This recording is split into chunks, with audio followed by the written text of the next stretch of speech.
How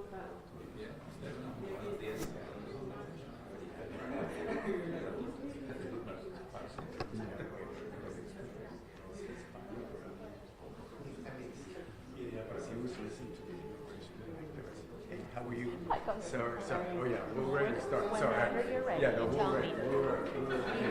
We had a minute or so, and maybe some of the media are getting here. They're here.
Good morning, everyone. If you'd like to take your seat so we can start.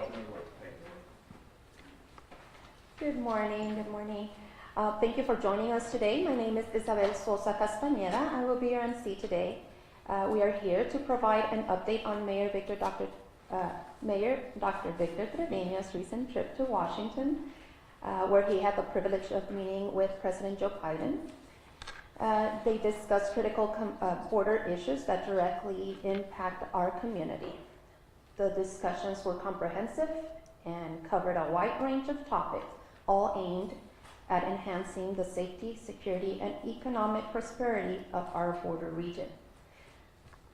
Let me welcome our mayor, the Honorable Dr. Victor Treviño, who is joining us today. Thank you. With us, our U.S. Representative, the Honorable Henry Cuellar. And we also have our Bridge Director, Ms. Yvette Limon. Also, President Biden approved the presidential permit for the expansion of the World Trade Bridge. This monumental decision signifies a great step forward for Laredo, as it will greatly enhance our trade capabilities and solidify our position as a key gateway for international commerce and the #1 port in the nation.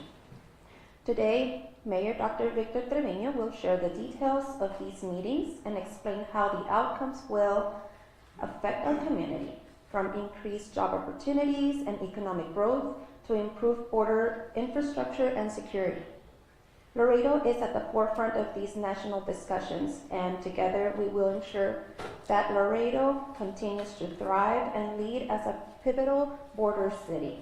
Please help me welcome Mayor Dr. Victor Treviño to the podium.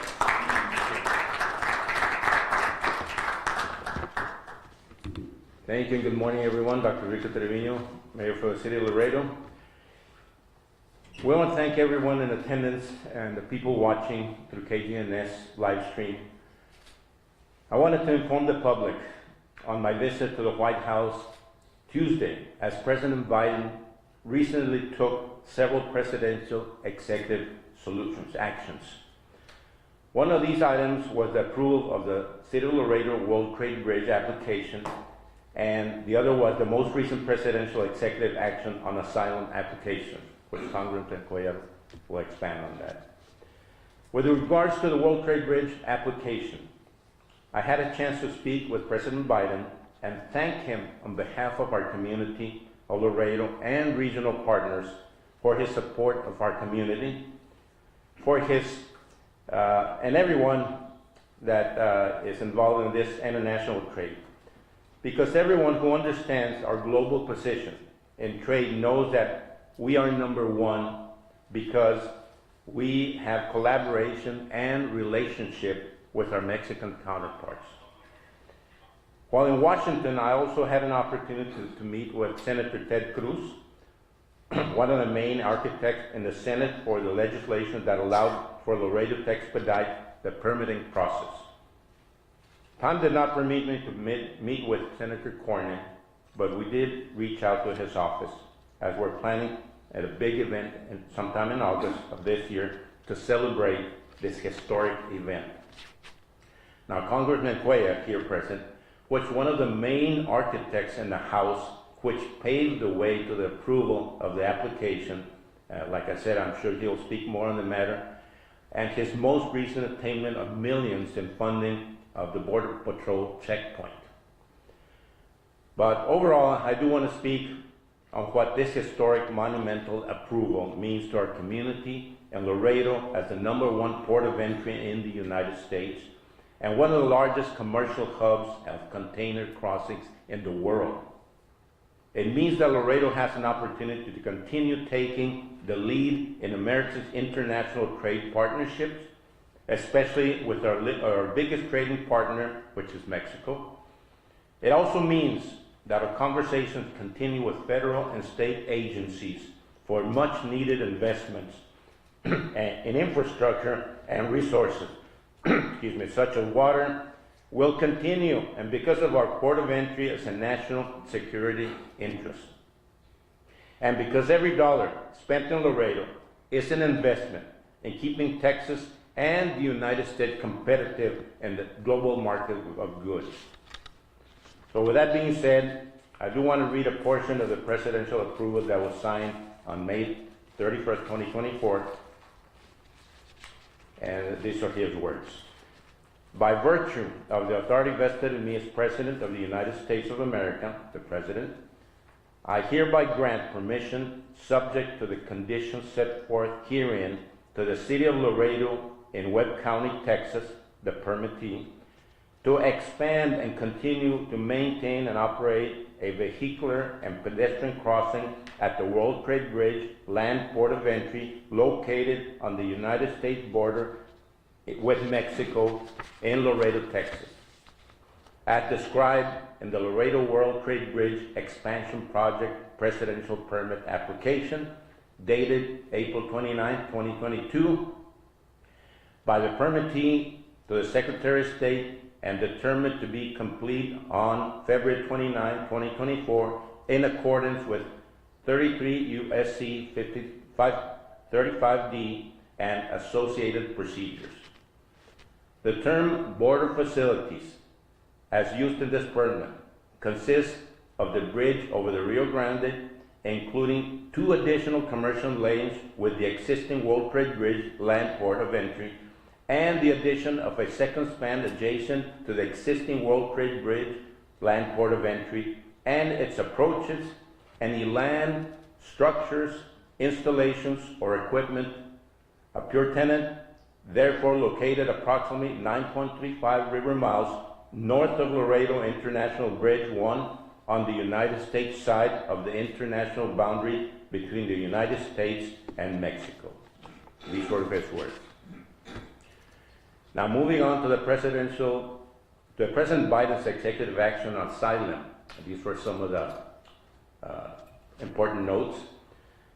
As reported I was invited, along with other board mayors of South Texas Coalition of Mayors, that on the ground level, and we understand the migrant situation on the border firsthand because we live it every day.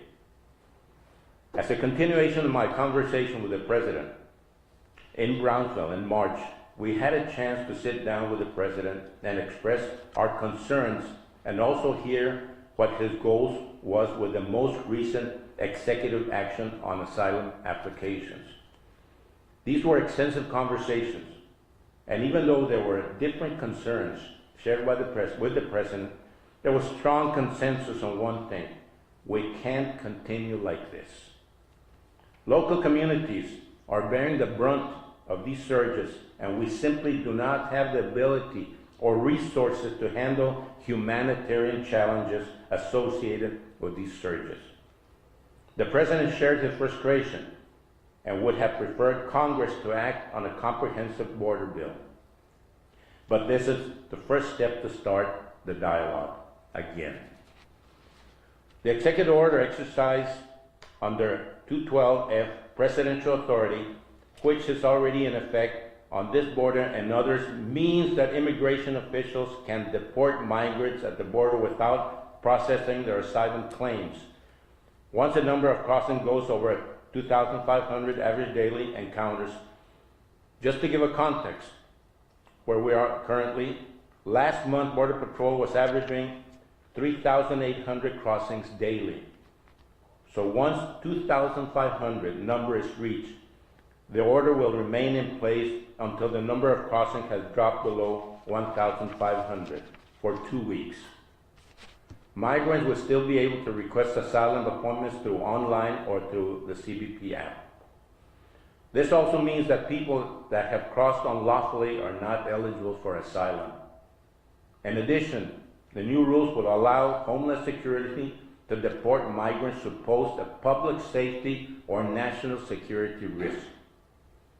It allows them to be removed as quickly as possible rather than remaining in a prolonged, costly detention center prior to removal. Now, in concluding, this executive action will help our border communities just simply don't simply have the resources to handle these type of immigration surges, and will incentivize people from making the treacherous journey and to enrich criminal organizations along the way. I plan to meet with Laredo Mayor Alcaldesa Carmen Lilia Cantu Rosas to brief her on the specifics that we will naturally see an initial increase of migrants in their migrant facilities now that the order is in place. With that being said, I will pass the podium to Congressman Cuellar, and he will expand more on these executive actions. Thank you. Mayor, thank you. Congratulations being there at the White House. Congratulations. I think it was important that the President listen to border communities, because I've always said there's 3 groups of people that you need to listen when it comes to the border. Immigration activists, those are the only ones that we're listening to. They were not listening to Border Patrol. They need to listen more to Border Patrol, and they need to listen to border communities. So finally, I'm glad that the administration is finally listening to border communities, because the mayors, and I talked to some of the other mayors from the Valley, they're all supportive. And when I said we should have done this a long time ago, they said amen. They should have been done about 3 years ago, but nevertheless, we're here. In many ways, if you look at it, it does have some of the things that people criticize. It does have stay in Mexico. If you remember, another administration had that. We don't call it that, but it's still the same thing. And I'm glad that they're doing this. I personally would have not put 2,500. I would have just said anybody, unless if they do it the right way. But anyway, 2,500 is better than what it is right now. I said on Homeland Appropriations and the other parts of the appropriations, we spend billions of dollars taking care of the migrants. And again, I want to be, I'm one of those, I believe in strong border security, but at the same time, we treat the migrants with respect. But these are the numbers. If you have 100 migrants that ask for asylum and the threshold is very low, They ask for asylum.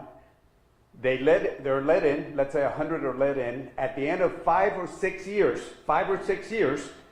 89 to 90% are going to be rejected.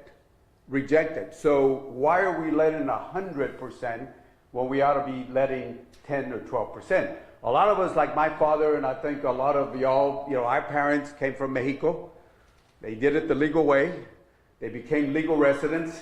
They became naturalized citizens. Took them a long time, and we just don't like that they're jumping the line. So this is a good step forward.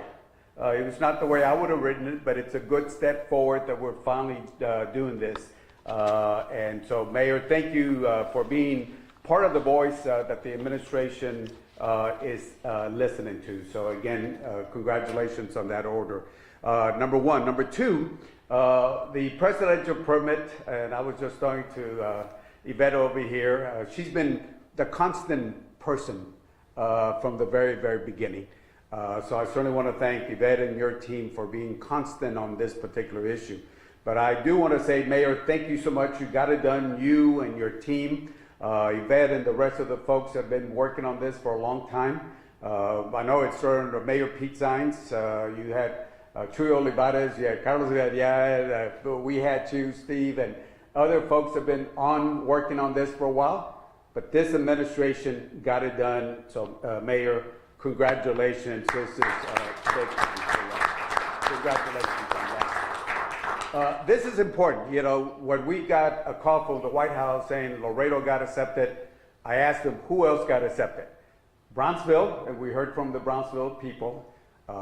Maverick County, Eagle Pass, and Ruben is from Laredo, who now lives in San Antonio and is going to open up that bridge in Eagle Pass.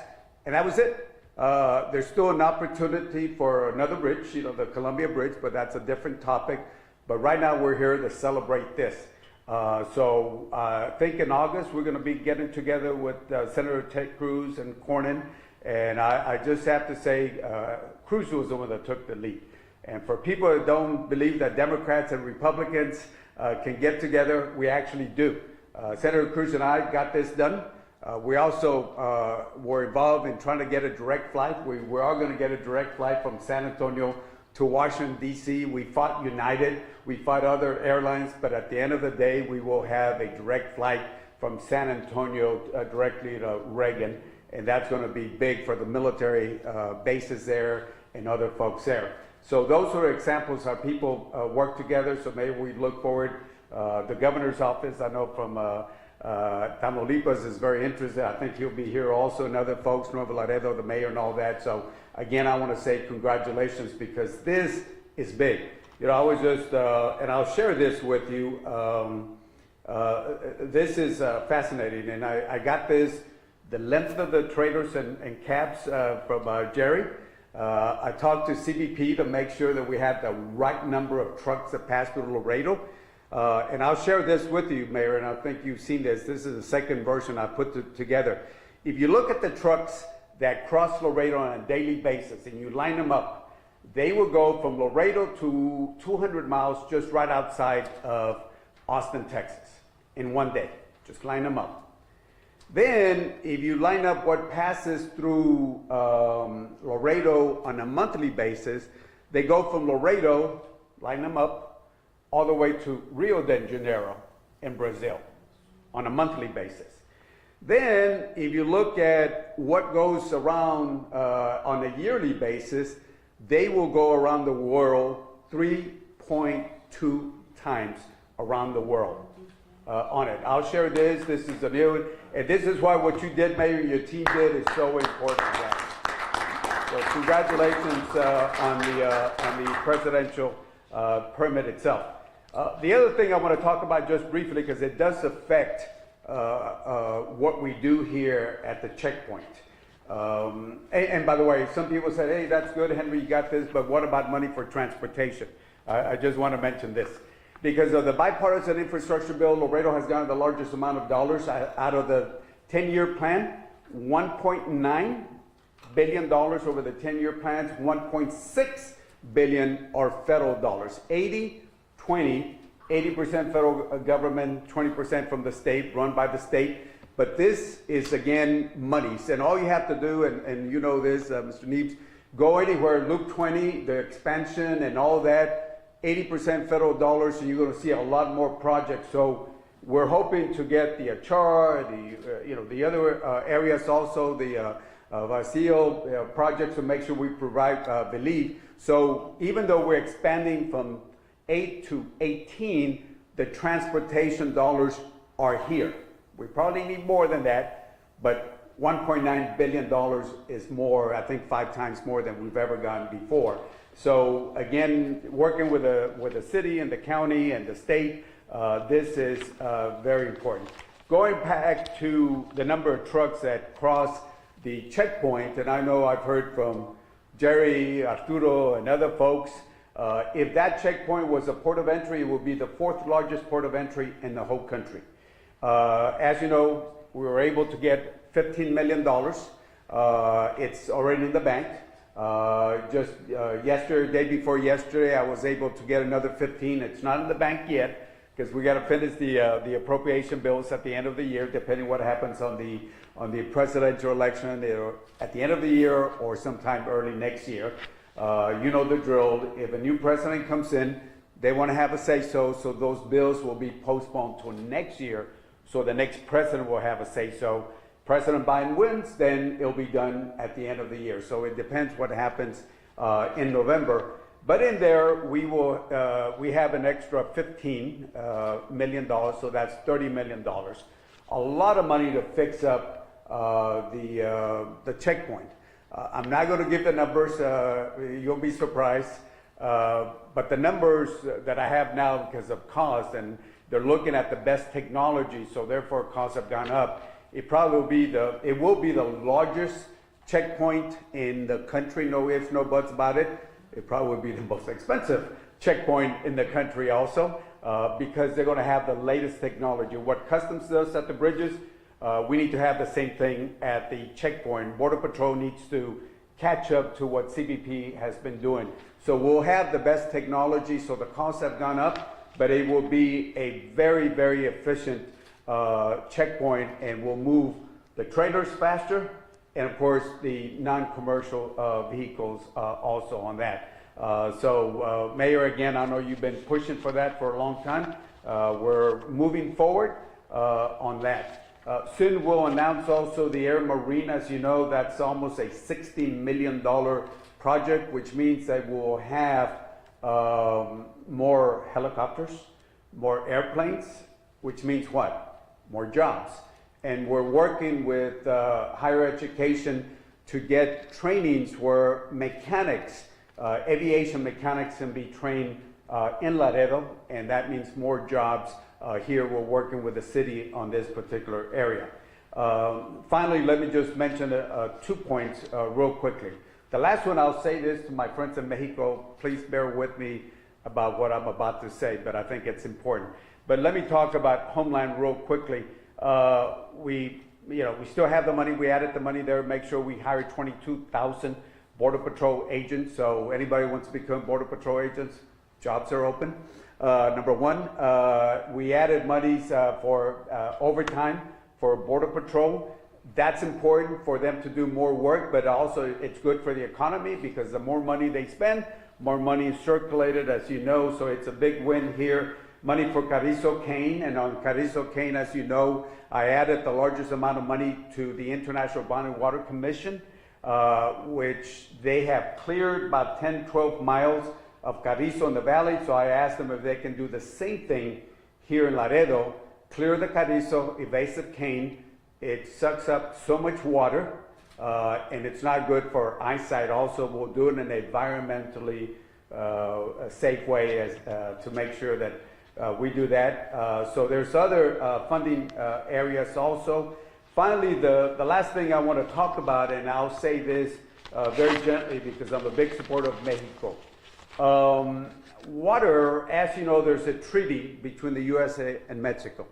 Under the treaty, Mexico got the better deal in so many ways because they can get behind on the water debt, the water that they're supposed to put in the Rio Grande, but they have 5 years to pay back. So at the end of 5 years, which is next summer, they're supposed to pay back all the water that they owe the U.S. In the meanwhile, during those 5 years, municipalities like Laredo, and especially in the valley, and the ag industry, especially down there in the valley that I represent, and as you know, we lost the sugar cane. One of the reasons is they didn't have enough water, so we lost jobs and we lost some industry because Mexico is not paying its water. Well, I mean, by treaty, they got 5 years. This time, it's a little bit more serious. So what I have done, along with Senator Cornyn and the other members, we sat down with the Secretary about this issue, the International Body and Water Commission. We said, hey, we got to get Mexico to do its job. But one of the things that I was asked to do in the appropriations was to hold back some of the monies that Mexico gets from the U.S. I know that's a little tricky because, I actually added some monies over here to fight fentanyl and more money to do this. But at the same time, we're saying to Mexico, we are very serious. You need to comply with the treaty and make sure you pay the water back like you're supposed to.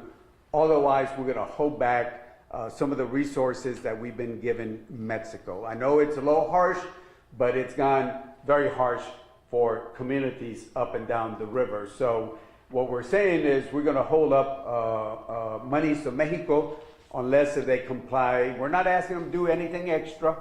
We're not asking them to do more. We're just saying just comply with the law. That's all. So the cities in Laredo can, folks in Laredo can get water, especially down there in the valley, Lake Amistad, Lake Falcon. I was reading the paper. I think you're all looking at a secondary source, but if they just pay the water that they owe, I think this will help the city of Laredo in so many ways on that. So anyway, I say that gently to my friends in Mexico, but all we're saying is comply with the treaty, nothing extra over that. With that, Mayor, and I see one of your city council there, Melissa, I just want to say, Mayor, that you and your team have done something that has been fantastic, and then congratulations on the World Trade Bridge. That is big to make sure Laredo stays as the #1 inland port. Thank you and God bless. Thank you, Mayor.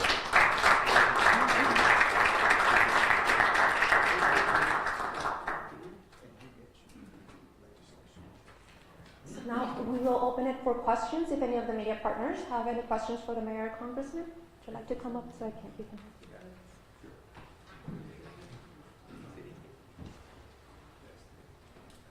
So Mayor Treviño, so with recent executive action by President Biden, there are many concerns and criticisms that are saying that, especially with the exceptions of the migrants that are requesting asylum because of credible fear or trafficking charges or child trafficking, that it won't do much changes in stopping the amount of illegal immigration that's coming into the United States.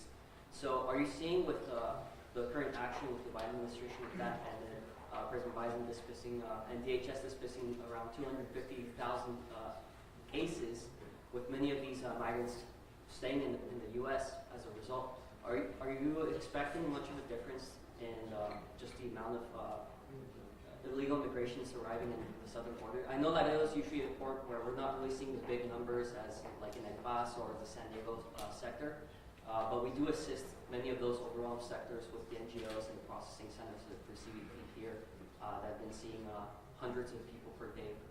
So do you think it's going to do much impact, this executive action? Right, and yes, and actually that was a question posed by one of the news media while I was in Washington.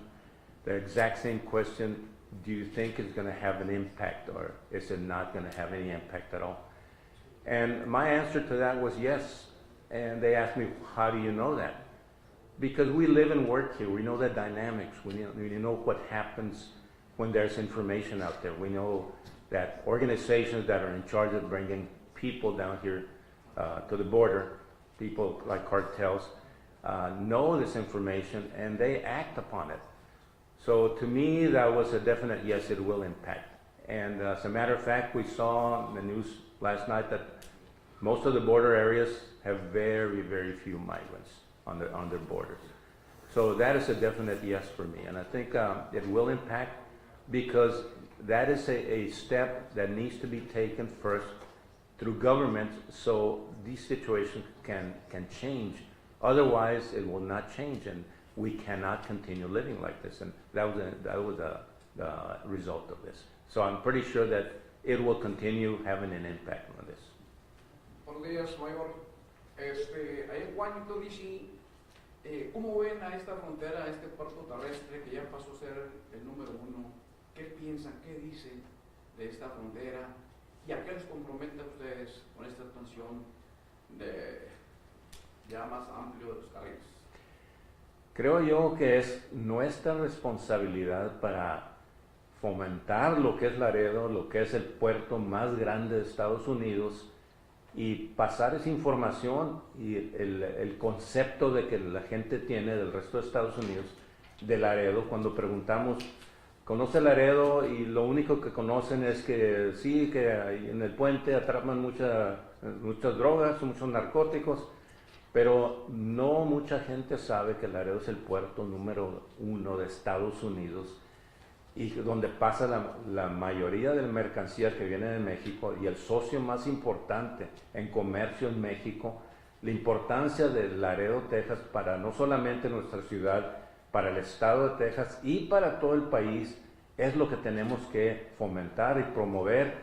Y básicamente nosotros, los ciudadanos, los oficiales, somos los primeros embajadores para nuestra ciudad, nuestra comunidad, para que cambie la narrativa también. Congresista Henry Cuellar, usted casi siempre vive en Washington D.C. ¿Cómo identifican a la gente de esta frontera? Cuando ellos hablan de la frontera, creen que es una zona muy peligrosa, pero sí, cuando miramos los números del crimen, la frontera está más segura que Washington D.C. Yo puedo hablar como experto. Washington, por ejemplo, donde yo trabajo, el crimen está 3-4 veces más peligroso que aquí en Laredo, Texas. Y no conocen a la frontera, no saben que Laredo es el puerto número 1. Ellos creen que los inmigrantes traen las drogas, cuando miramos que la mayoría de las drogas, 90-94% depende de la droga, entran por los puertos, no con los inmigrantes, y el 88, 89, 86% son ciudadanos americanos y no son personas que vienen. Y por eso es algo que deben de conocer la frontera mejor.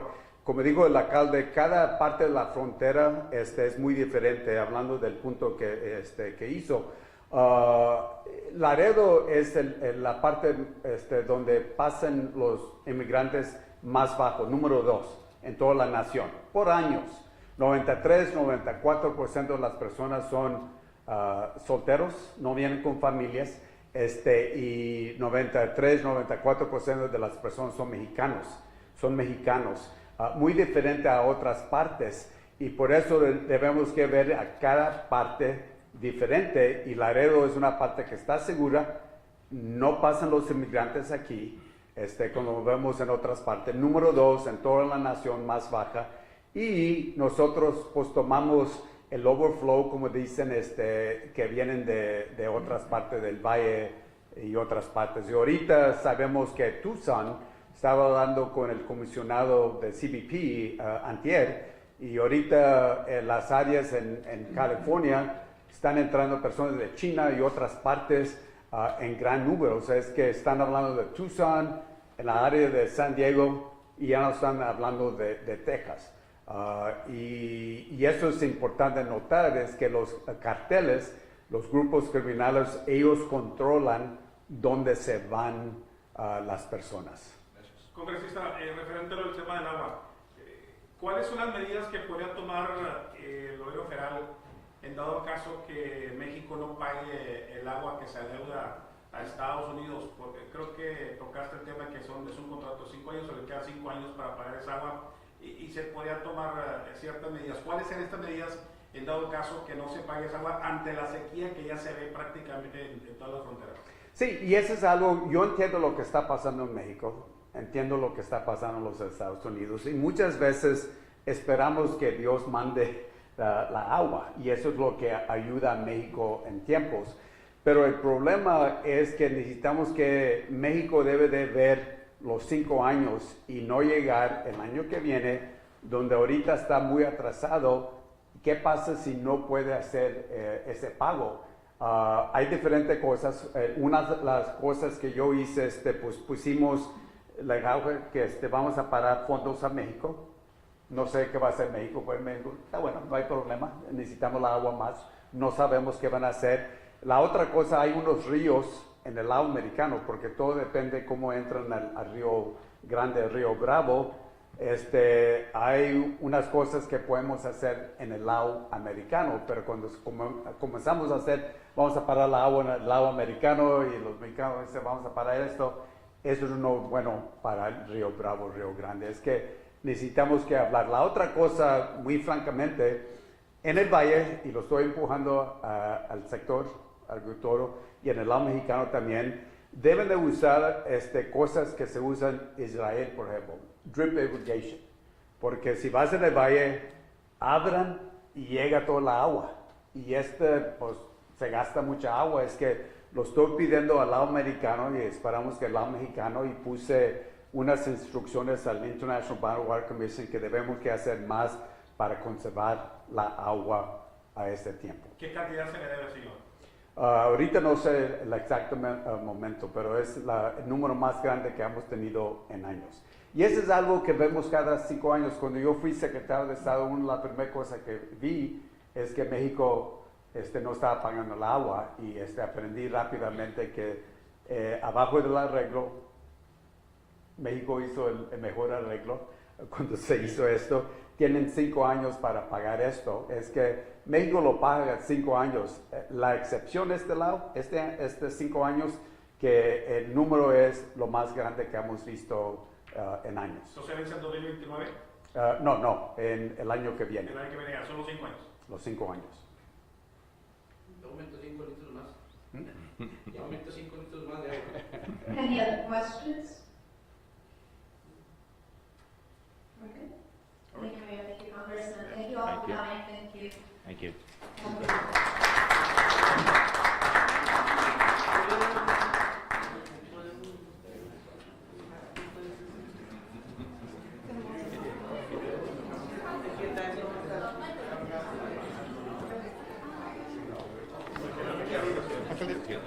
¿Cómo se llama? Sí, sí. ¿Cómo le fue?